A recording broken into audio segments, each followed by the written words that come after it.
Hello guys, what's going on? This is Negacious, and welcome back to Katawa Shoujo. In the last episode, we opened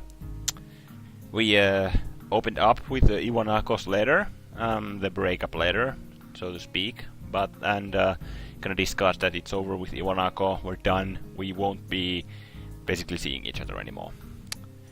And after that, we actually wrote Iwanako back, but she hasn't responded, and that's kind of the final nail in the coffin for that deal.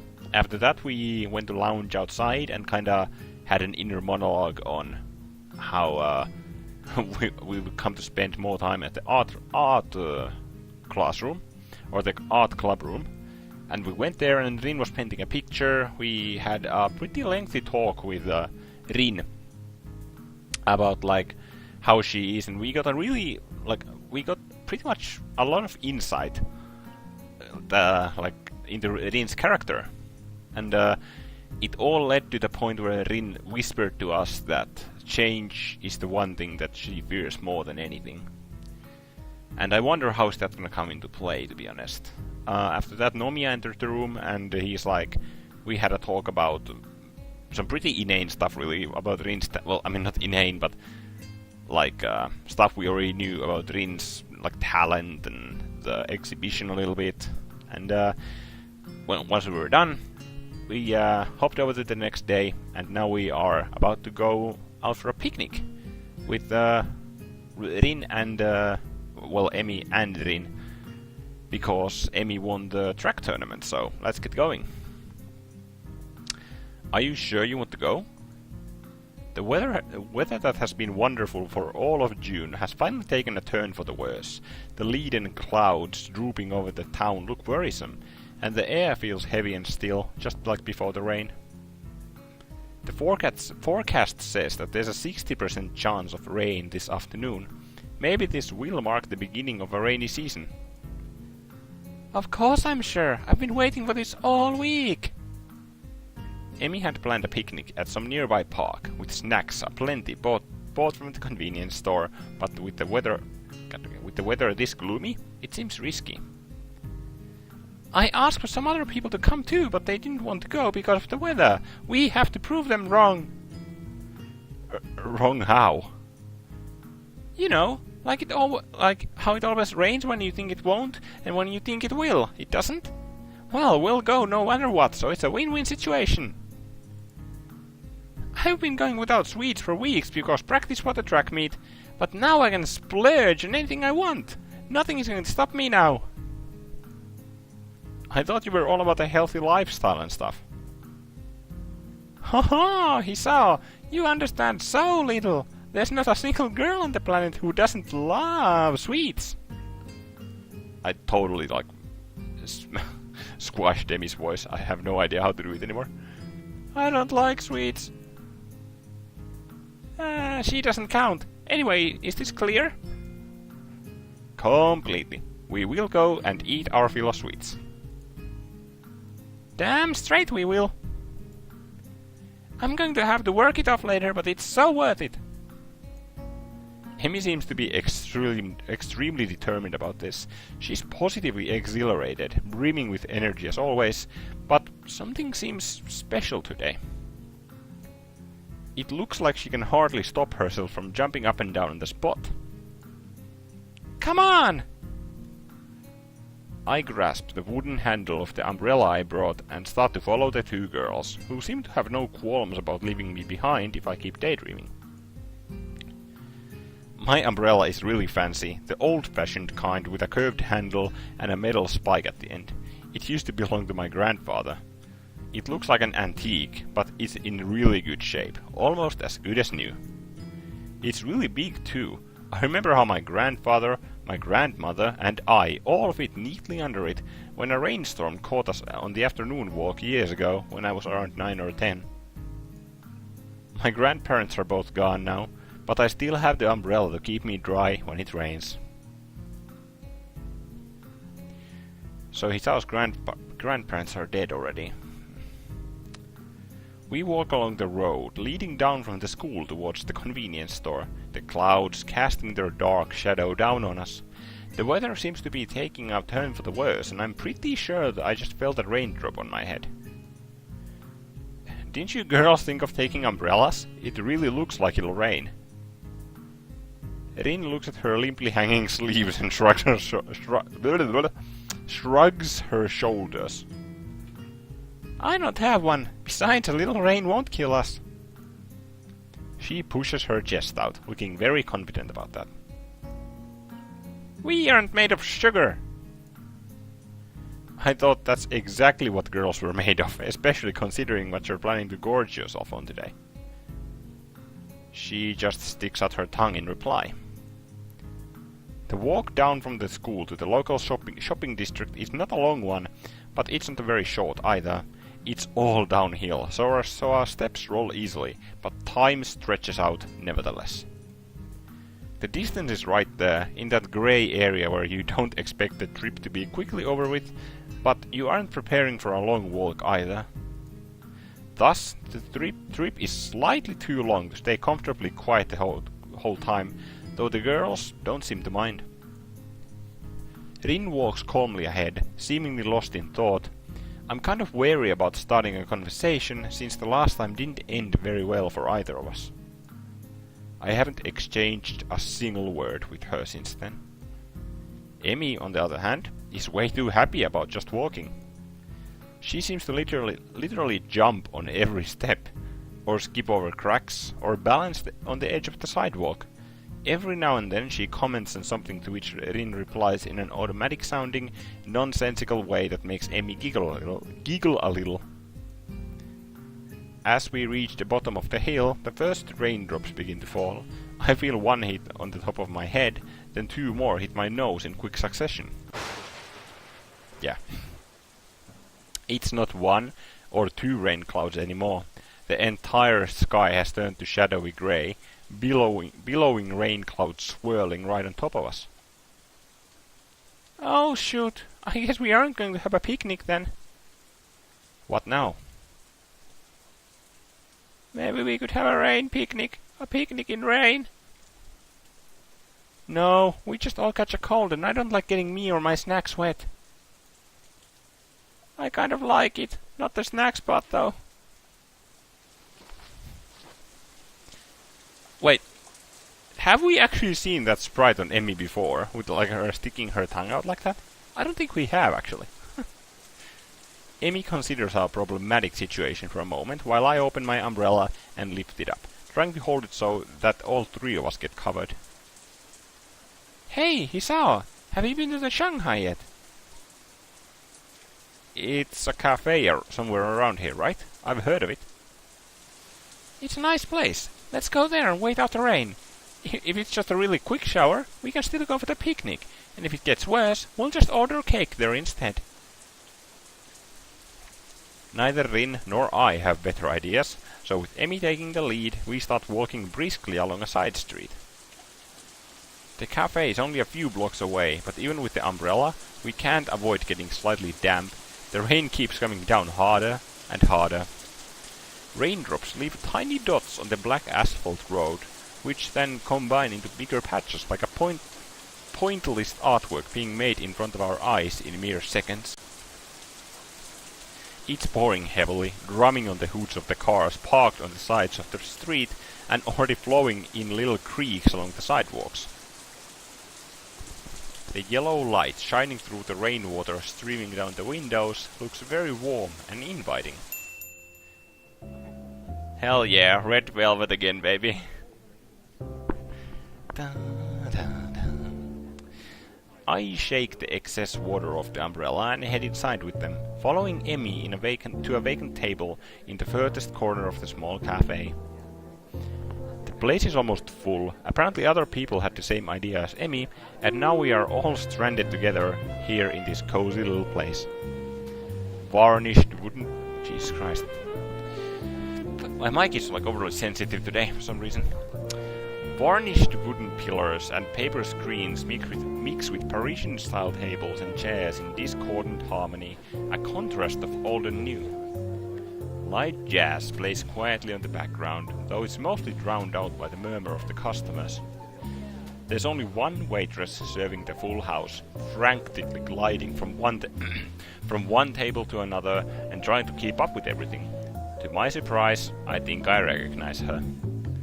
I watch her deliver a tray of teacups and pastries to another table taken by Yamaku students, then take an order from a middle-aged couple sitting across from us before finally turning to serve us. Yuko?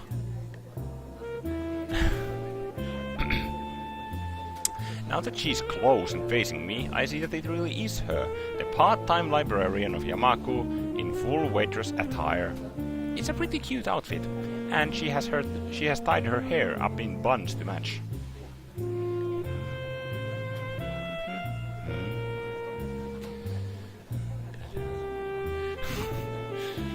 I could listen to this fucking song for hours. It's a completely different image from her mousy, plain style at her other job. Yuko blinks a few times, looking confused, then remembers she was about to say something. Welcome to the Shanghai. So, you work here too? I thought you were a university student or something. Student. Yes, that too. It's a part-time job, as you can see. It's Sunday, so there aren't any lectures. Good thing too, since today has been so busy, I'm wishing for another pair of hands. Anyway, I'm in a bit of a rush, as you can see. What can I get for you today? Amy doesn't hesitate for even a second. Her eyes glitter like those of a kid in a candy store. Tea for everyone, and cake for me! Yuko tries to stay as formal and professional looking as possible, smiling cheerily at my ravenous companion. Yes. Today we have a choice of strawberry shortcake, raspberry layer cake, or lemon meringue pie. Lemon meringue pie. There we go. Strawberry. No, lemon. No, actually, I'll take both. She looks at me in challenge. I'll take just a pie. Nothing. Jesus Christ. Amy makes a face at Rin as though she had bitten into a lemon. She's clearly unhappy with her not joining in. Oh, come on, Rin. That's not polite at all. Nothing. Nothing, thank you. No, you silly. I meant you should order something too. I'll take a straw then. My feet are all wet. Sorry? The drinking kind of straw. One, please. Yuko is obviously uncertain of what to think about this. She fiddles with her pen and stationary for a moment, looking like she's about to cry, before deciding that we've finished ordering. Thank you very much. There's that bow again. She bows down a little bit too deeply and scampers to safety behind the counter. After that ordeal is over with, I have a chance to relax a bit and take a better look at the surroundings. Almost every table is occupied by people happy to be out of the rain, thankfully sipping their tea while waiting to dry off. Fragments of grumbling about the lousy weather or discussions of a recent homework carry from nearby tables to my ears. Each one overlaps with the other, but all are covered by the sound of falling rain. After a while, Yuko returns to our table, carrying a tray with a huge teapot, 3 cups, a slice of cake, and 2 slices of pie.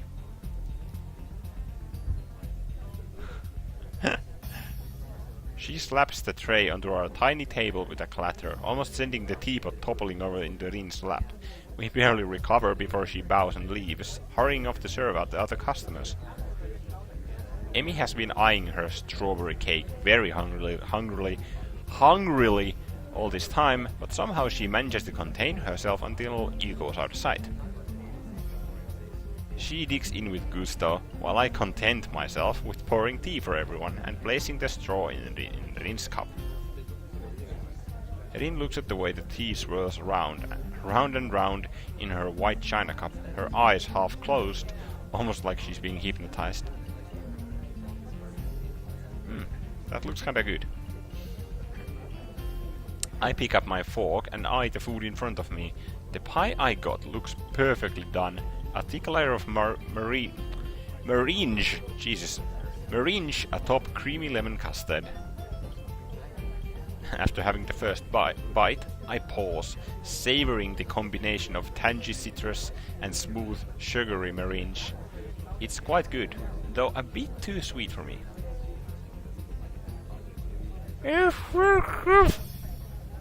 She's talking through a mouthful of cake, already half full through her slice, even though it's not exactly small. I want to taste some of that. That sounds like a knife being drawn from like a hilt. or like a, not a hilt, but a sheath. Before I get to respond, she strikes out at my delicious pie, takes a piece with her fork, and escapes with it. This is pretty good too. What are you doing? You have a slice of your own. Yeah, but if I started on that before finishing the cake, it'd be rude, don't you think? Her insolence is outrageous, but the gentleman in me allows for no retaliation. I glare angrily at her. She replies by sticking out her tongue impishly. Emmy is even more hyper than usual today, but I don't mind. It's good for her to let off some steam. I take another sip of the tea in my cup. It's good and hot, even though I don't usually care much for tea, and the atmosphere in the cafe is very, very relaxing. I don't mind spending the rest of the afternoon here, not even after Emmy orders her second piece of strawberry cake, and Rin spends most of the time staring fixedly at the rain streaming down from the heavens. Even Yuko rolls her eyes at the third piece of cake disappearing into Emmy's bottomless stomach, just as quickly as the previous two. Emmy is like... Jesus Christ. And still raining. Despite the passing of time, it's still raining outside when we exit Shanghai, though it seems to be letting up a little. Too bad it had to rain on your parade. Weren't we supposed to have a picnic? Emmy doesn't look too distraught over this turn of events. Nah, it's fine. We had a good time, didn't we? I feel really pumped up. It isn't even raining that hard anymore. I kinda want to hike back to school to get rid of this energy and work off on some of that cake. She stretches her arms out and arcs her back like a cat. After rolling her shoulders around twice, she smiles brightly. Man, I can't really run with these legs, though, especially uphill. I wish I'd brought my other ones. Just casually. I wish I had brought my other pair of legs. This notion sounds odd, spoken so casually, but I guess for Emmy, changing legs is sort of like someone else changing shoes. Maybe if I walk really fast, I'll be kinda running. I think I'll do that. I won't be able to keep up with that going uphill though. I am in a really bad shape. Plus, you'll get wet without an umbrella. It's hardly even a drizzle now. A few drops won't hurt. I think I'm gonna go to the track after I change my legs too. If you don't get sick from that, then holy god. Or maybe she will actually, I'm not sure. Did she get sick in Emmy's route after the thing in Shanghai, maybe? And after that she passed the disease over the Rin, so... I wonder if it intertwines here. Emmy skips away from the protection of my umbrella and goes on ahead at a brisk pace. Suddenly, she seems to remember something as she stops and spins around. See you tomorrow! Come eat lunch with us on the roof! I'll bring enough for 3! Rin and I are left to watch her away with us and skip off again. Soon she disappears around a street corner. I'll never understand why Emmy is perpetually in such a hurry to get somewhere. So, would you like me to walk you back to school so that at least one of you won't get wet? If you are happy with it. It seems neither of us wants to keep alive this strained atmosphere from the argument a few days ago in the art room, which makes me feel relieved. I don't want to bear grudges, and I'm happy that Rin feels the same way. Thus, it's decided that we are content with each other's company for now, and we start walking the same direction as Emmy, albeit at a considerably calmer pace.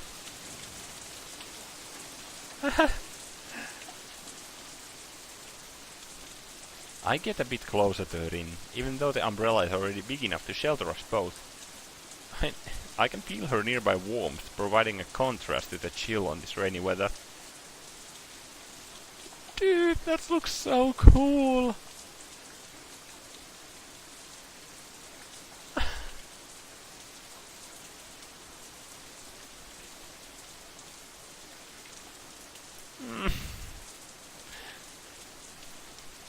Raindrops hitting the umbrella make a distinctive sound, playing the staccato melody of rainfall for nobody in particular.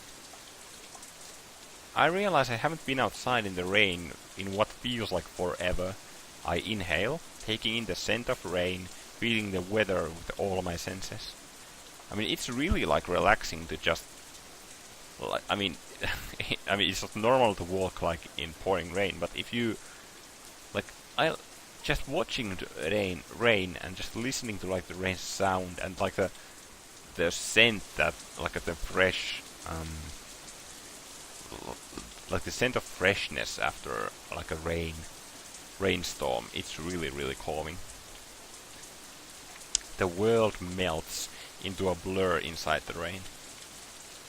The colors of the sky have deepened from grey to dark blue, with hues of red added to the mix from the sunlight reflecting off the clouds. The low-hanging sky looks pretty, as if I could reach out my hand and touch it. Have I told you how much I like rain?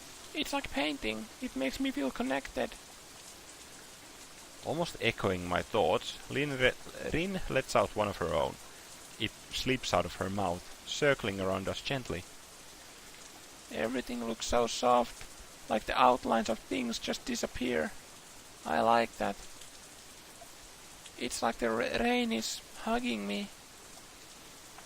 Her voice sounds different from usual, more gentle now, and soft.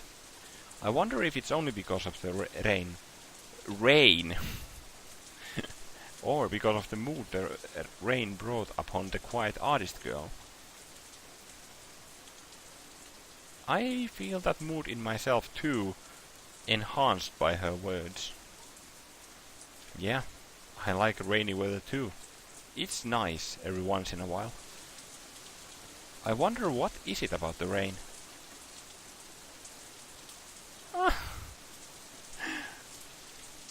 How much it it changes the feeling and the ambience so much just by them looking at each other. Also, I never noticed that Hisao had golden eyes. Or like yellowish golden. Everything. A silence follows that statement, as it allows for no continuation. I decide to push the direction of the conversation a little. But, you know, if you like the feeling of being connected, what's the problem with showing your paintings to others? Don't you want to be connected to other people? It's not the same thing. You're comparing apples and squids. I brought up the subject Rin wants to avoid, and it shuts her down again. The question stays hanging between us for the rest of the trip back to school, and I can't help wondering what on earth I could have said to truly reach Rin. Does she feel that she's lacking an identity? She has a strong personality, but if pressed to elaborate, I'm not sure I could describe it accurately. She feels like a person who is in constant conflict with herself. I never know what to expect when I talk to her. I wonder how she herself experiences that disconnect. Also, disconnect is the name of this chapter, or act rather. If Rin is asking herself every day, who am I, and obsessively paints images to define herself day after day, what does she think of that way of living? The irony is, that's the exact same question I've been asking myself for the past 4 or 5 months. For me, it was miserable. I can only assume that it's the natural state of being for this girl.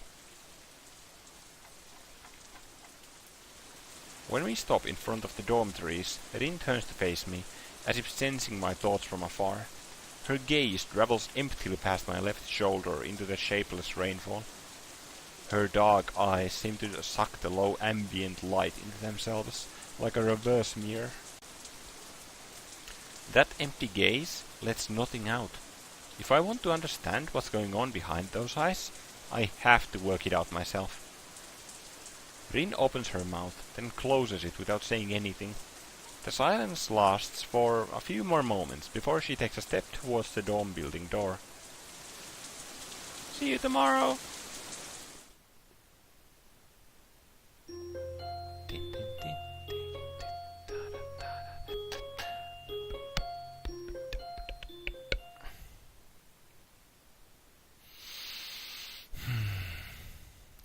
I think we can still continue. It's only 25 minutes so far.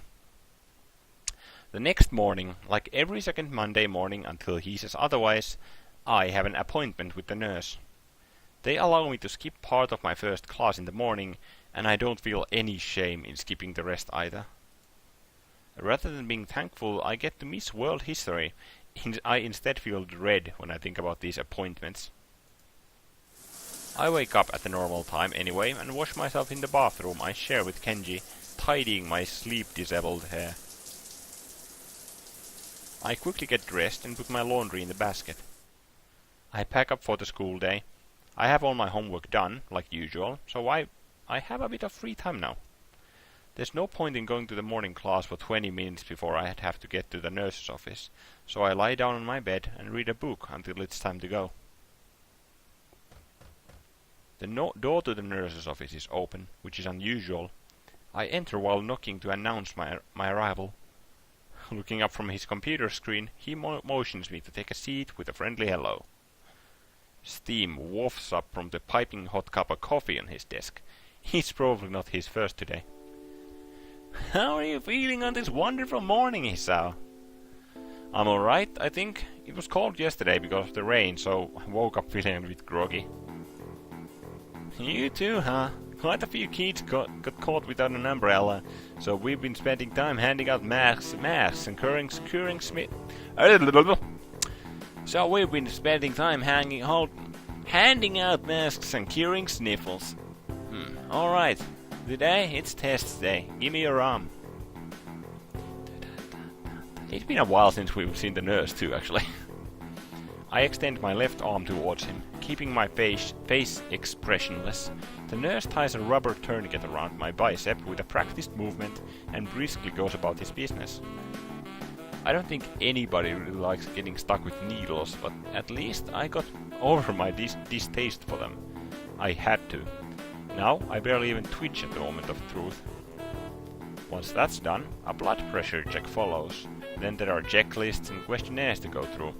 The nurse nods and scribbles in my answers to the questions as I give them.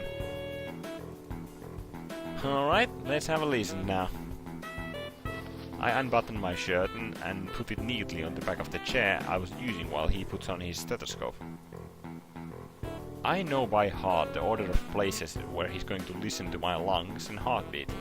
I adjust my breathing to be even and deep, without even being asked. It's become routine now, for both of us. It's funny, this is pretty much the only time in one's life where you really concentrate on breathing and nothing else. It has always amused me. The nurse lifts the cold steel stethoscope from my chest and places it a few inches lower, listening again. The contact of the metal makes me flinch and reflex, even though I was expecting it. He furrows his brow, but I can't tell if it's because he's unhappy or if he's trying to pick something specific out among the complex multitude of irregularities in my heartbeat. Is there something wrong? Please, don't talk. I shut up and become more anxious. The nurse is nice, but I can't help disliking these mandatory checkups. I wonder if I'm going to end up hating all medical appointments from now on because of these. He finally lifts the circular metal plate from my chest, allowing me to talk again. Everything seems to be fine. Are you feeling alright yourself? I suppose. I was out yesterday when it was raining and yeah, I really felt a bit under the weather in the morning. Maybe I caught a cold. Were you with Emmy? She came down with a cold too. My people told her to stay in bed for a day or two.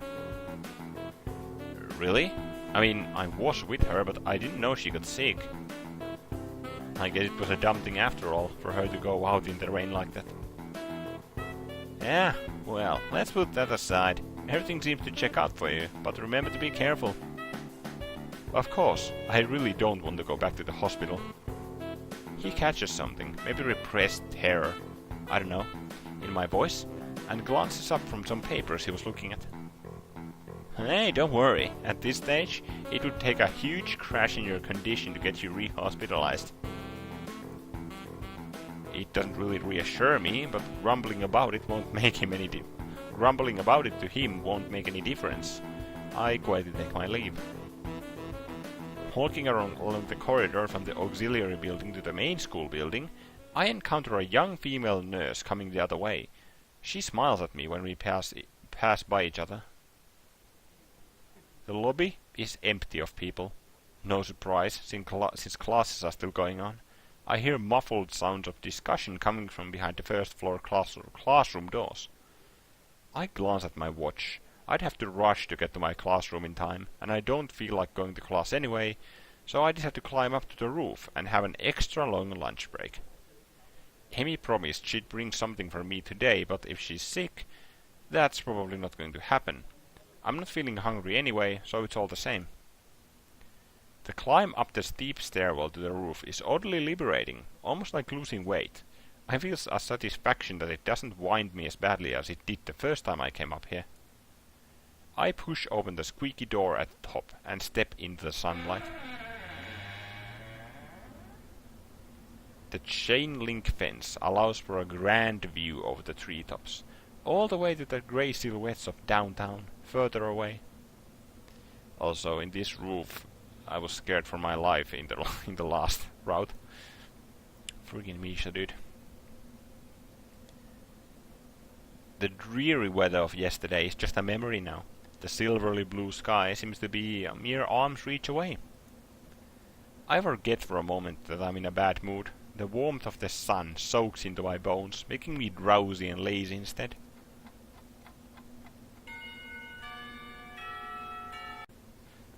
The bells ring for a lunch break, startling me back into reality.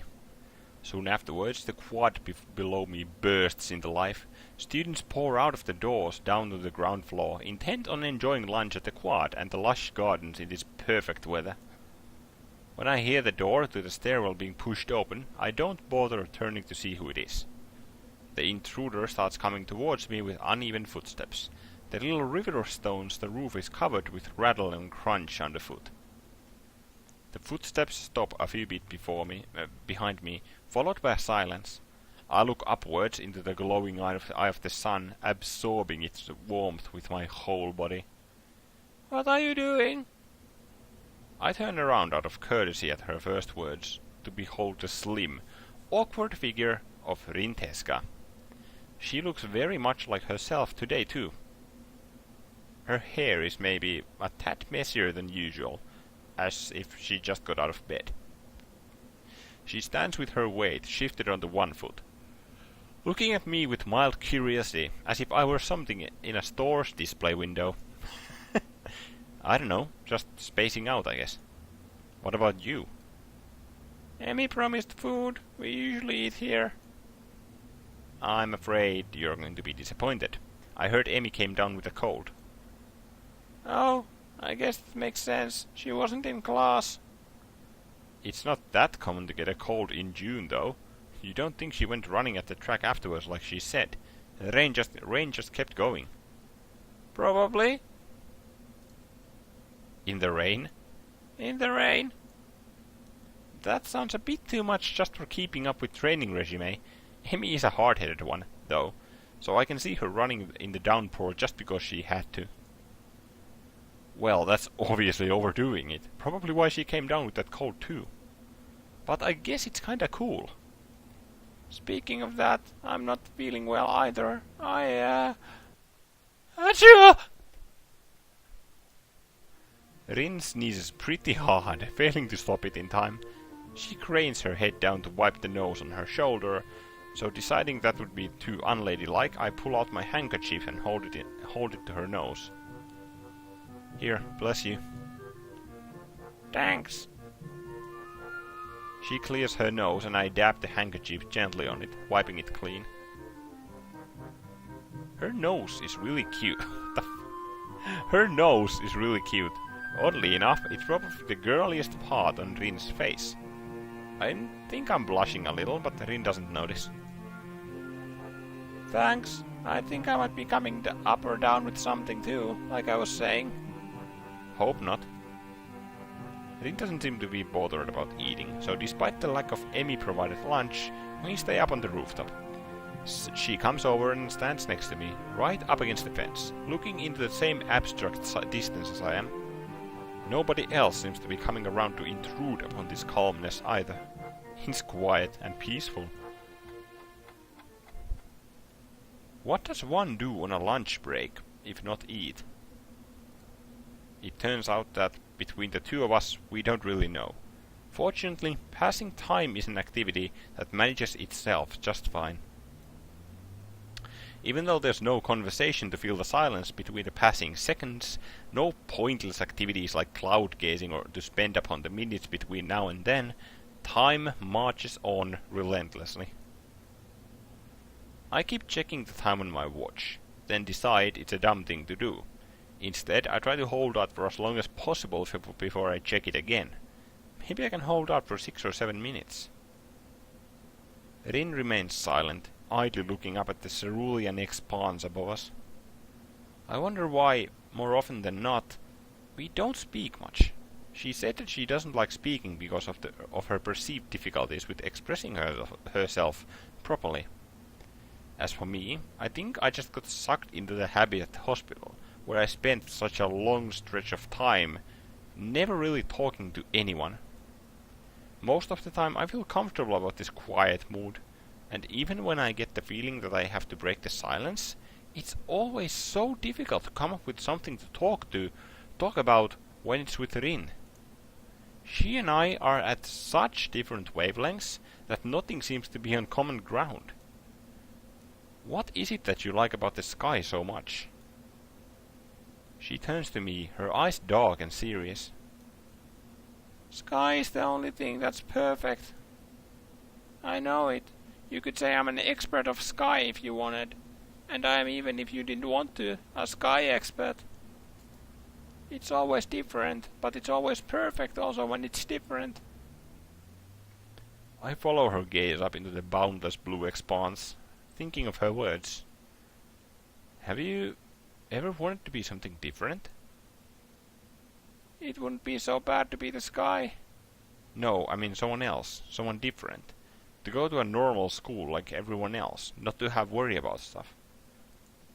What stuff? I try to find the right words for a moment, but can't manage to form a sentence that I'd be comfortable with actually using. Man, I don't want to say it out aloud. Try. I'm not so good at mind reading. Don't you ever want to not be disabled? She thinks about it and then shakes her head, frowning. That's a hard question. I don't know what to say. It's okay if you don't say anything.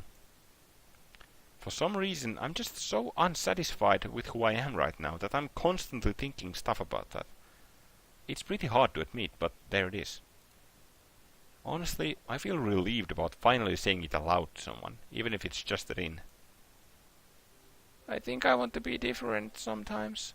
I've thought about changing myself lately, but it's a bit scary, like walking backwards with your eyes closed. The difficult part is to know where your toes are not pointing, I mean directions.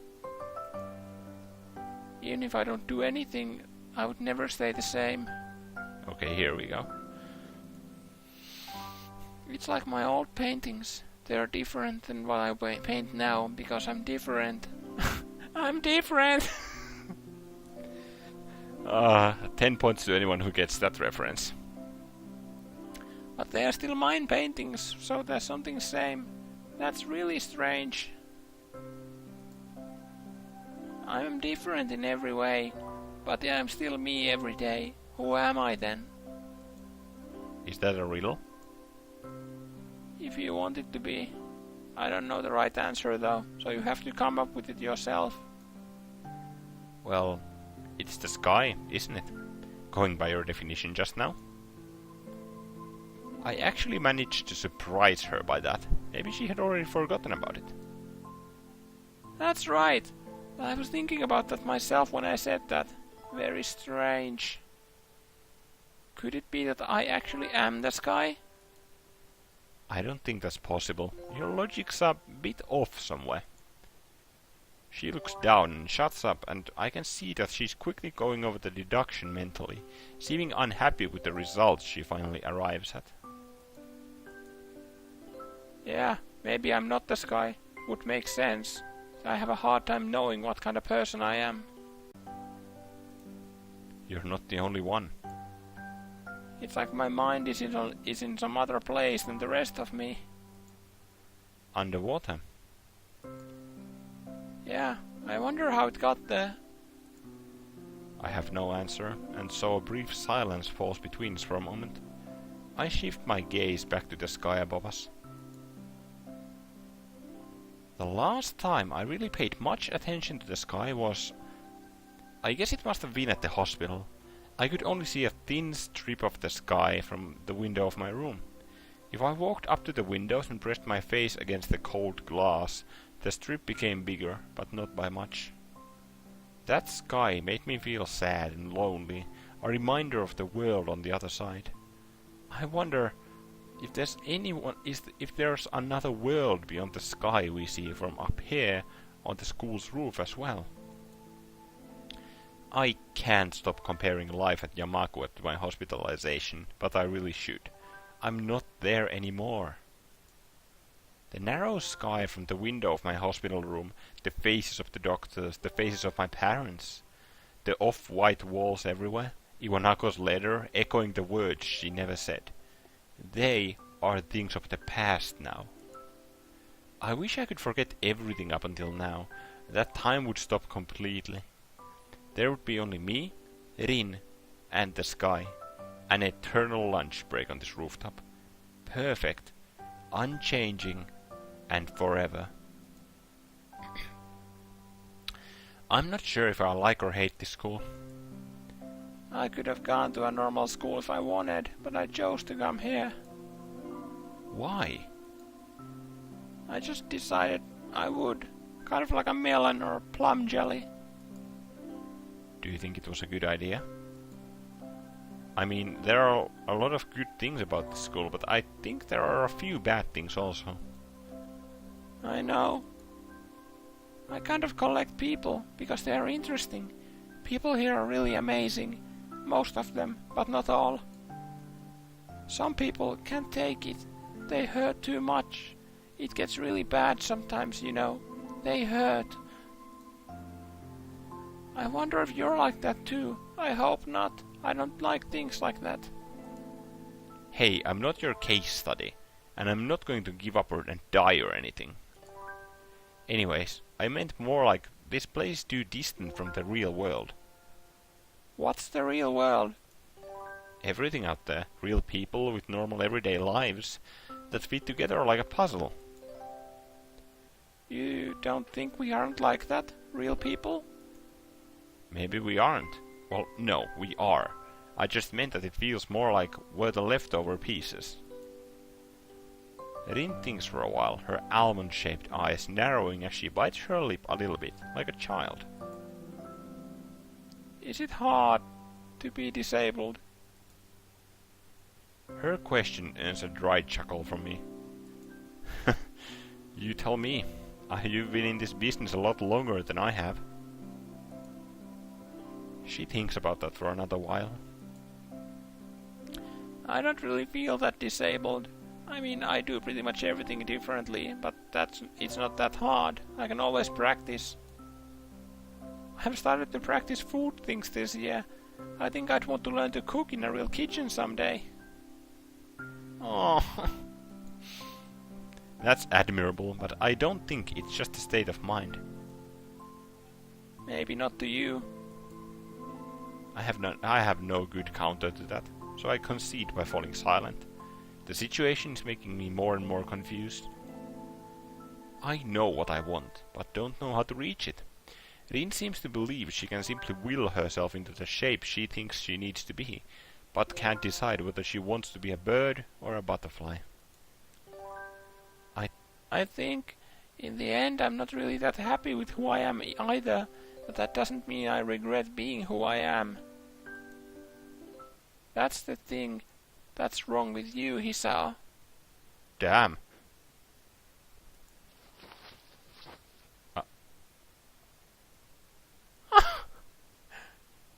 I've only started to process that rather blunt statement before Rin suddenly hugs me. What are you doing?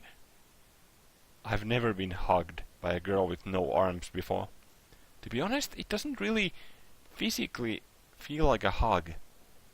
The awkward way she presses her body against mine and the lack of embracing arms makes it feel like she fell on top of me. But the warmth of the real hug is still there, and that's how I recognize it for what it is. I'm hugging you, Hisao. Oh, that's so fucking cute! Oh, dear. I know that, but... Is it wrong? I thought this is what you're supposed to do. No, I'm not really used to this kind of thing. The first time Emmy hugged me, I got surprised and kicked her in the stomach. I can kick pretty hard, so that she has been hugging me an awful lot after that. It's not wrong. No. It's just me. Things are a bit hard for me, for the time being. I can't seem to react properly to anything. Really? So, it is hard being disabled after all. I guess she has me cornered there. I don't have the energy to start arguing against it, but I feel like I have to get something out. Well, No, it's not hard. I think it's just me overthinking things. I really wish I didn't feel so sorry for myself all the time. I wonder if I always was this fragile, or if I became this way after my incident. Nothing had ever truly shaken my world before like that, so there's no telling. Rin presses her cheek against me tightly. I can feel the warmth of her body close against me. Her body temperature feels really high, as if she had absorbed the sunlight into herself and was now sharing it with me. Or perhaps it's a natural state for her. It's the most comforting thing I've felt in a long, long time. Wow, your heartbeat really does sound really weird. It's like a drunken percussion orchestra. Please don't say stuff like that. I get very uncomfortable. I laugh at her comment anyway, in an attempt to ease the tension. It sounds a bit too forced. Man, I'm sorry I'm such a mess. It's okay. It's the best part of you. Hearing that doesn't make me happy. She breaks the hug and settles down. An awkward silence falls upon us like a blanket. Me feeling embarrassed about myself, or Rin trying to arrange her expression to something she likes. One last time, I glance upwards. This rooftop is really great. It's like I'm just a little bit closer to the sky. I know a better place, but we can't go there on lunch break. I can take you there sometime if you want. The bells ring for the beginning of the afternoon classes and Rin stands up to make her way downstairs. I don't hurry after her, deciding to stay up here for just a little while longer. Thanks for the hug. Thanks for not kicking me. Oh. After Rin leaves, I finally let tears roll down my cheeks and cry for my condition for the first and only time in my life. I want to see an animation of that, just Hisao just like collapsing and starting to cry. And then I cast away that hollow person lying on the hospital bed. Forever. I guess Rin kinda saved us, huh? Katawa Shoujo. Okay. Okay guys, that's where we're going to drop off this episode. It was kinda long, but I hope you enjoyed regardless. That was really, like, really fucking sweet from Rin. Jesus Christ. If you want to drop a comment down below, you can do so, whether it was just casual banter or if you just want to say hi or something, constructive criticism, anything. Feel free to drop a comment down below. You can also show your like or dislike towards the video with the like or dislike buttons. Make sure to make your opinion known. Also, you can even subscribe and click the bell button next to the subscribe button to make doubly sure that you get my videos into your sub box the moment they come online. Thank you guys, and I'll see you in the next episode.